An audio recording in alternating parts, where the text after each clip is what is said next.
Eric Clapton walked out of that club speechless. Someone asked him what had just happened. He didn't answer.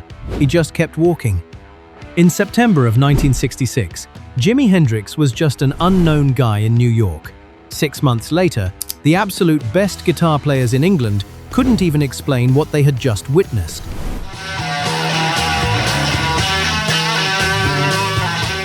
The track he laid down between December and February of that year featured a chord that had been sitting in music theory books for decades. But nobody had ever played it like this. Nobody even thought it was possible.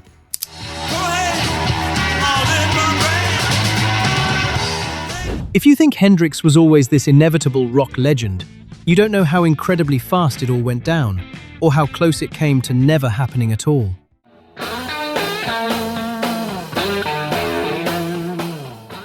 Back in 1966, Eric Clapton was the most revered guitar player in England, not just by the fans, but by the musicians themselves.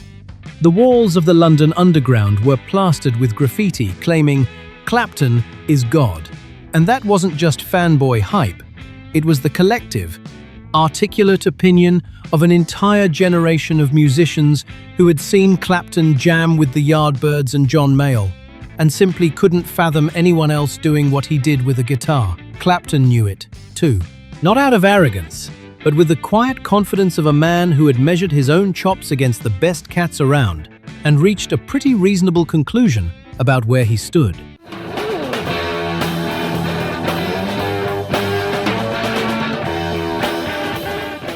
The night Clapton went down to the Bag O' Nails in London to check out this American guitar player everyone was buzzing about, he went in like anyone who's been talked into seeing an upcoming act, expecting something promising.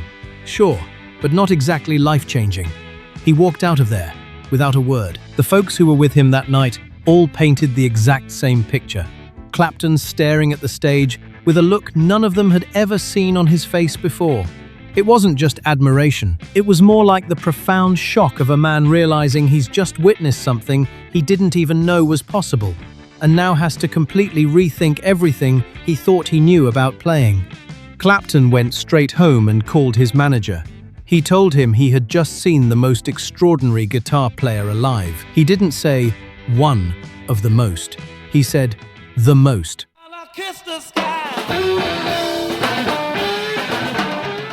What hit these seasoned musicians so hard when they saw Hendrix live wasn't just his technical chops.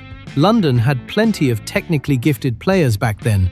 What left them floored was something much harder to put into words. Hendrix played that axe like the instrument had absolutely no built-in limits. He wasn't just pushing the boundaries for him, the boundaries flat out didn't exist.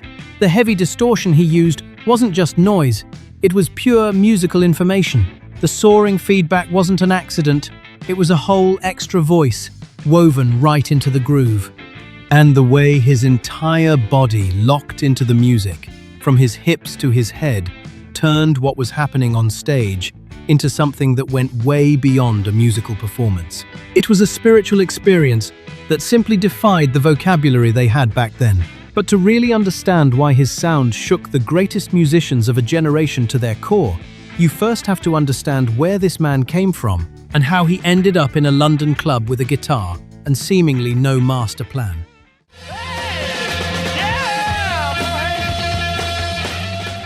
Chas Chandler was the bass player for the Animals. In September of 1966, he was winding down his playing days and looking to move into production. He headed over to New York, hunting for fresh talent.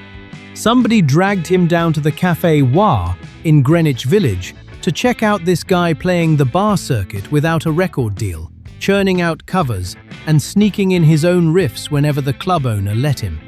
Chandler watched him play exactly one song. That was all it took.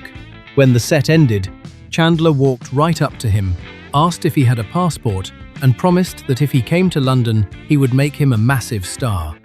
The pitch was so direct, so boldly specific, it sounded like pure showbiz hype. But Hendrix had nothing to lose. He was 23 years old, armed with a guitar, and stuck on a gig circuit that was going absolutely nowhere. He said yes.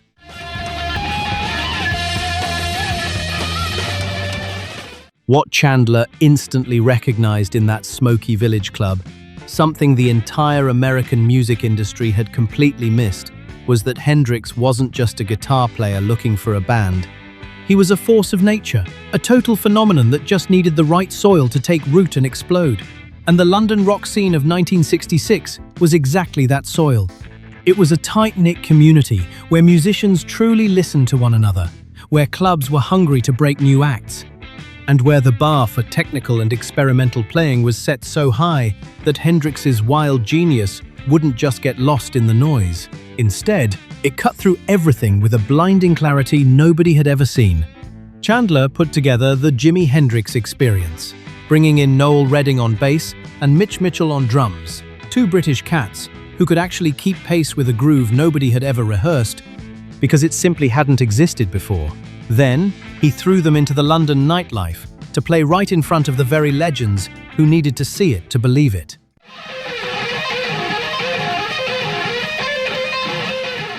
Paul McCartney caught him at the Bag O' Nails that exact same week Clapton did. Right after that gig, McCartney went straight to the board of the Monterey Pop Festival and personally demanded they put Hendrix on the bill. Not because they were old buddies, but because he had seen him play exactly once and instantly knew that the magic happening on that stage was way too big to stay locked up in London. Pete Townshend of The Who, who was also on the Monterey lineup, only agreed to share the bill with Hendrix on one strict condition. The Who had to play first. He didn't want to follow Hendrix. Nobody wanted to follow Hendrix. He had the tone, he had the chops, he had the raw, electric stage presence. The only thing missing was the definitive anthem, the track that would capture lightning in a bottle and press it onto vinyl, so the whole world could feel the rush without needing a ticket to the club.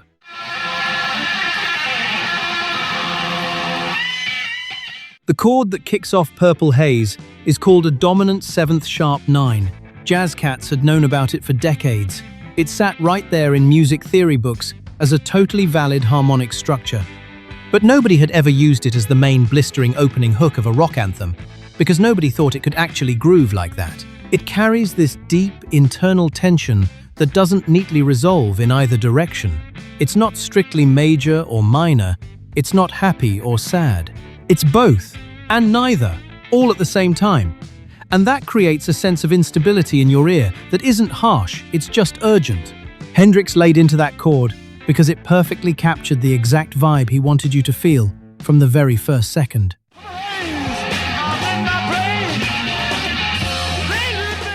The lyrics to Purple Haze poured straight out of a dream. Hendrix scribbled it all down in a notebook, walking under the ocean, completely wrapped in a swirling purple mist, caught somewhere halfway between waking life and a deep trance. That notebook was real. The pages where he captured those vivid visions actually existed. The track isn't just a basic recap of the dream, it's a pure sonic attempt to recreate the feeling of actually being trapped inside it. The heavy disorientation, the strange, otherworldly beauty, the burning question with no easy answer.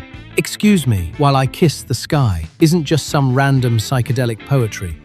It's the raw expression of a man trying to describe a state of mind that everyday language just doesn't have the words for.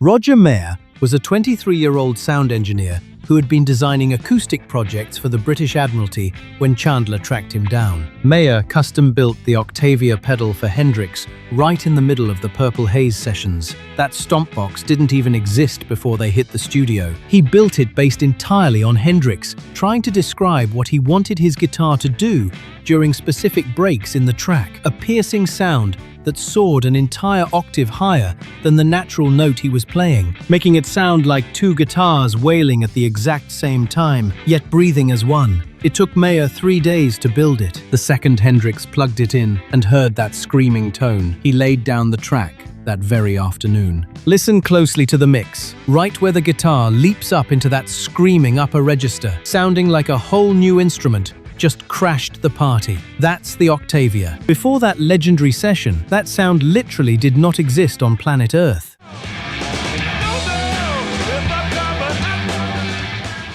Those magic sessions at Delane Lear Studios in London stretched from December 11th, 1966, all the way into February of the following year.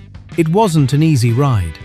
Chandler and Hendrix knew exactly the timeless sound they were chasing, and they were willing to bleed for it until they got it perfectly right.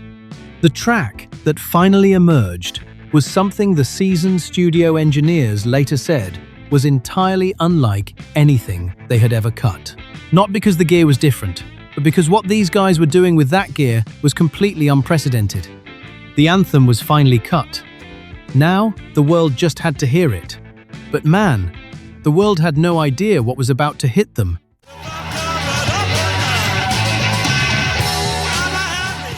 Purple Haze dropped as a single on March 17th, 1967. In just 6 short months, Jimi Hendrix skyrocketed from an unknown guy playing covers in a smoky New York joint to scoring a top 3 hit in the UK. The sheer velocity of that rise is completely unmatched in the golden era of rock and roll.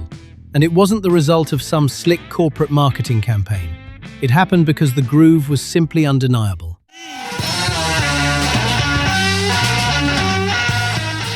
The radio DJs who got their hands on that heavy vinyl faced the exact same headache the industry had when trying to label his live shows.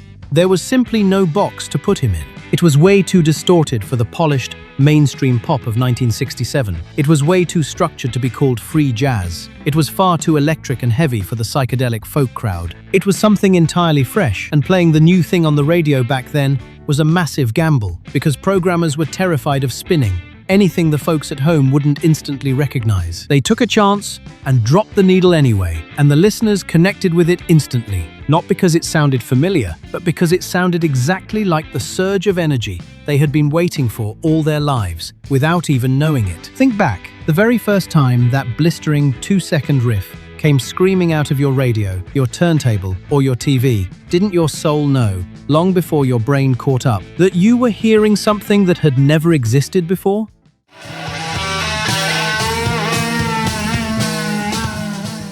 On June 23, 1967, Hendrix took the stage at the Monterey International Pop Festival in California. It was his first major gig back in the States since he'd crossed the pond 9 months earlier.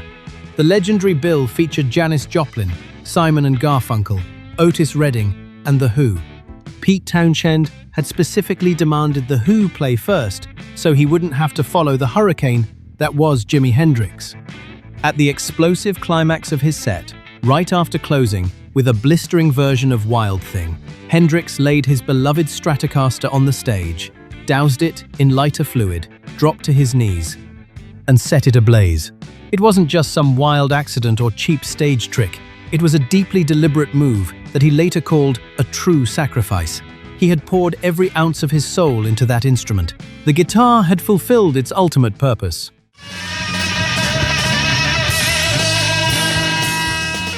Those iconic images of the burning guitar at Monterey became the most famous burned-in visuals in rock history, not just because it was the most spectacular stunt a musician had ever pulled on a stage, but because it was the only fitting physical conclusion to the sheer musical firestorm that had raged for the previous 40 minutes. Setting that axe on fire wasn't a gimmick. It was the only logical ending to what Hendrix had just done with it. The legend was cemented in stone. But what absolutely nobody saw coming was that his entire legacy would be built start to finish in under 4 short years.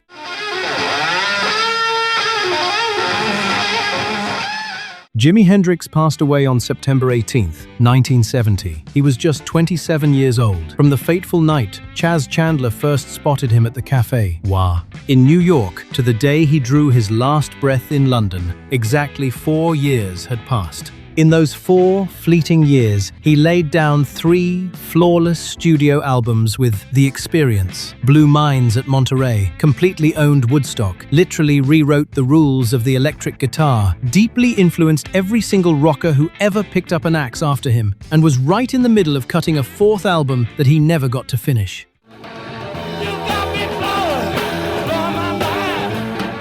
The incredible sonic landscapes Hendrix was exploring in those final months were pointing in a musical direction that left even his closest friends guessing. He had started jamming with heavy jazz cats. He was stretching out, experimenting with sprawling, complex song structures that left those tight, catchy, experienced singles in the dust. He had even built his own creative sanctuary Electric Lady Studios in New York, which he finally finished right before his passing. Spending just a few precious weeks recording there before heading to London for the last time, the brilliant tracks he cut in that room weren't properly organized and released until decades later. Even today, diving into the vaults of those sessions reveals mind-blowing concepts that never quite got their final polish.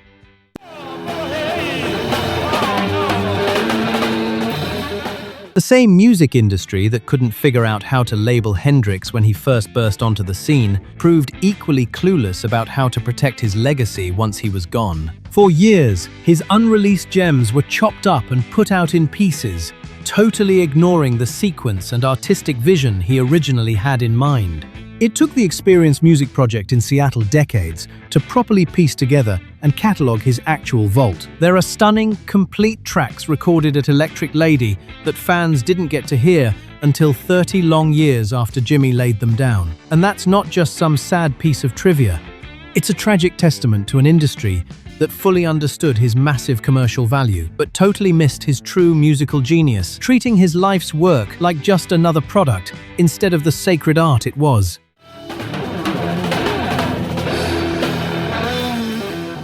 The one haunting question that rock history has been trying to answer for over 5 decades is the simplest and most painful of them all. Where was he going next? He used the 4 short years he was given to completely redefine what the electric guitar could do, to cut 3 timeless albums that still sound like they were recorded yesterday, and to prove at Monterey and Woodstock that his raw live energy was totally unmatched. What he didn't have time to finish is a profound mystery that no studio vault can ever fully solve. And that lingering mystery is as deeply woven into the fabric of Purple Haze as the jarring chord that kicks it all off.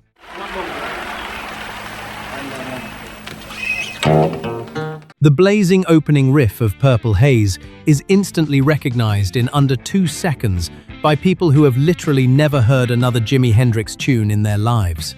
That's not just a neat little fun fact. That's a perfect example of what music scholars call sonic identity.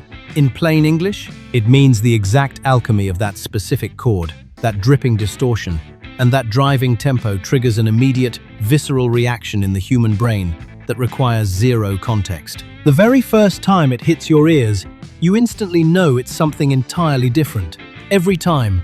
After that, you know exactly what it is.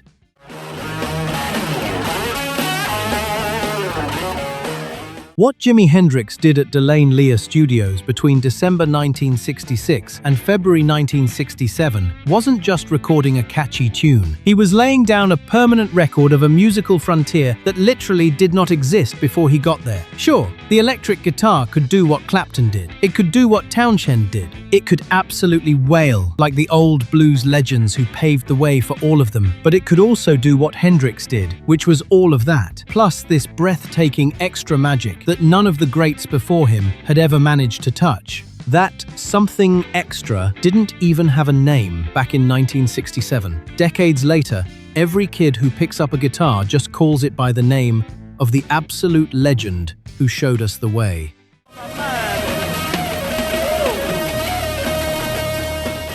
A young man with just 27 years on this earth used exactly 4 of them to show us the true soul of the electric guitar. He did it in a smoky London club that left the great Eric Clapton totally speechless. He did it in a recording studio where Roger Mayer had to invent a brand new pedal in 3 days just to capture a tone Hendrix heard in his head before the technology even existed. He did it on stage at Monterey, burning his beloved guitar to ashes because it was the only proper ending to the fire he'd just started. And he did it all in a 3-minute masterpiece, anchored by a jazz chord that had been sitting in textbooks for decades, just waiting for the right genius to tear it apart. The riff only lasts 2 seconds. But packed inside those 2 seconds is everything Jimi Hendrix ever had to say about what a guitar could do, and everything the suits in the industry had been completely blind to before Chas Chandler took him to London. 2 seconds that have remained universally recognized in every corner of the globe